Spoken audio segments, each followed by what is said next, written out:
Hello! I hope you're having a fantastic day today. With the upcoming release of the latest Master Set, Commander Masters, the roster of the sealed products has now been revealed and we're having a look at what's inside of a collector's booster. Now, remember that collector boosters contain all the amazing card versions, arts, and new finishes that a set has to offer. Each set in Magic the Gathering introduces unique additions to the card versions, resulting in each collector booster having specific slots, and in addition, every expansion brings changes to the contents of each collector booster itself. Now, this is the first Master Set for Commander players and its format.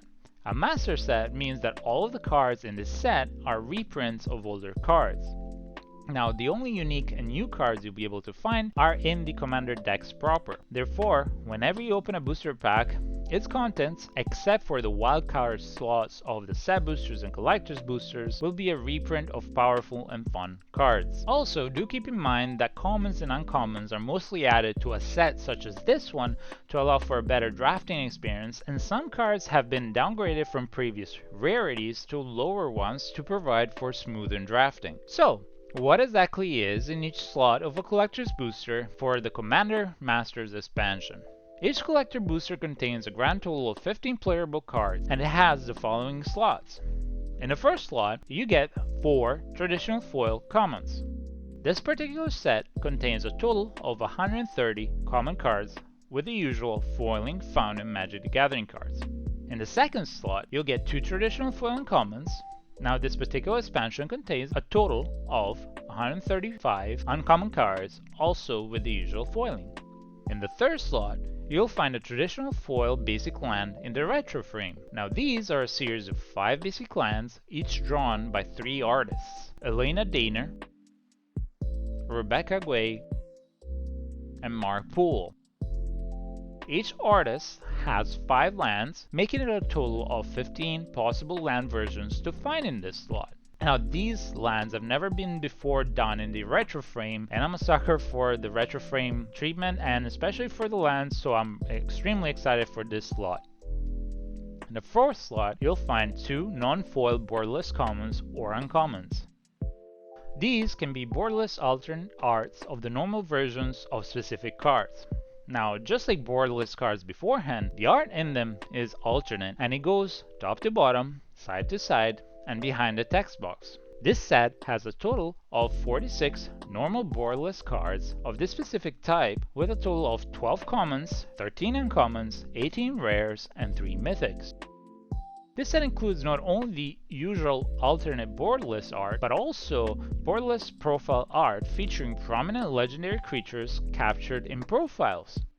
These are available in the borderless version, adding an extra level of detail and beauty to the set. There are 24 cards in the borderless profile treatment, 4 uncommons, 11 rares, and 9 mythics.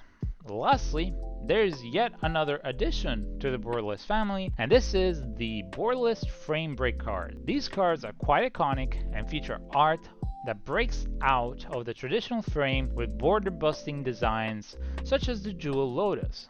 Now, you can find a total of 12 frame break cards in this treatment: 1 uncommon, which is the Soul Ring, 5 rares, and 6 mythic rares, which include the Jewel Lotus. In the fifth slot, you'll find 1 traditional foil borderless common or uncommon. This brings the possible borderless cards to 3 per pack, with any of the borderless to be found here. In the sixth slot, you'll be able to find a traditional foil rare or a mythic rare. This set contains a total of 135 rares and 35 mythic rares. In the seventh slot, you'll find a foil etched rare or mythic rare. This treatment makes a return, and it takes the same exact art of a normal card, but it applies a specific type of foiling that makes the card feel almost lacquered. Each of the 135 rares and 35 mythics can be found in the foil edge version that uses the matte frame varnish effect, and this treatment can only be found in collector's boosters. The next slot, the 8th slot, contains either a non-foil or a traditional foil extended art rare or mythic rare, where the non-foil is in about 80% of boosters, about 8 in 10 packs, and the foil in 20% of boosters, about 2 in 10 packs respectively. These are cards from the Commander Masters Commander decks. This is the wildcard slot for the Collector's Booster, and it's where you can also find new cards that are not all reprints. The extended look differs from the borderless one as it only removes the borders and extends the art from left to right. Now, the Commander's Master's Commander decks include several new Magic cards, most of which can be found in these collector's boosters. However, it is worth noting that Planeswalkers and Sagas won't have extended art frames, so 5 of the new cards won't be available in the slot. Therefore, there are a total of 35 extended art cards in the Commander Master set, 28 rares and 7 mythics. This treatment can only be found in collector's boosters. In the 9th slot, you can find a non-foil, borderless rare, or a mythic rare of any type of the borderless kind. This brings up the count of borderless cards to 4 per pack. In the 10th slot, you can find a traditional foil or textured foil in 4% of the packs, or about 1 every 25 packs, rare or mythic rare. Now, the Master set includes textured foils, which are unique cards.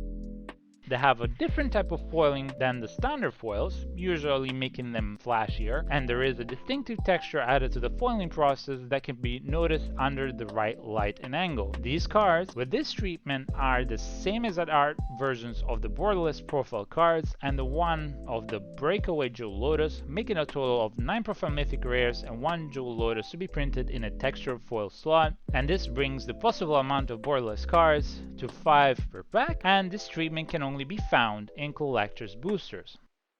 Lastly, in the last slot, you'll be able to find the usual traditional foil double-sided token. These tokens are very nice as both sides are foiled and can be really cool to be added to your collection. So overall, this brings us to a total of 4 assured borderless cards per pack and 5 possible borderless cards, and up a whooping 5 cards of rarity rare or mythic that can be found per pack.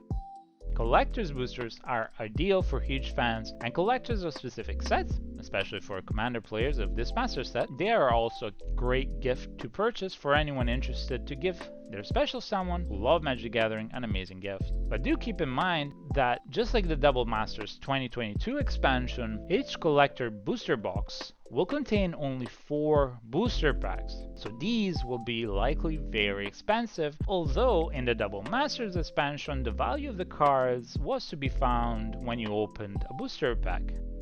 So this was it for our video. We'll be making more videos to explain all the other products that the Commander Masters expansion has, and stay tuned to our channel where we will unbox one of each type of product for this expansion here. Now until next time, we hope you've enjoyed this video, so make sure to like, thumbs up and sub to the channel. It helps small channels like ours out a lot. Leave a comment if you'd like to ask us any questions or if you'd like us to improve anything else. Be good, be kind, have a good day, and we'll see you in the next one. Bye!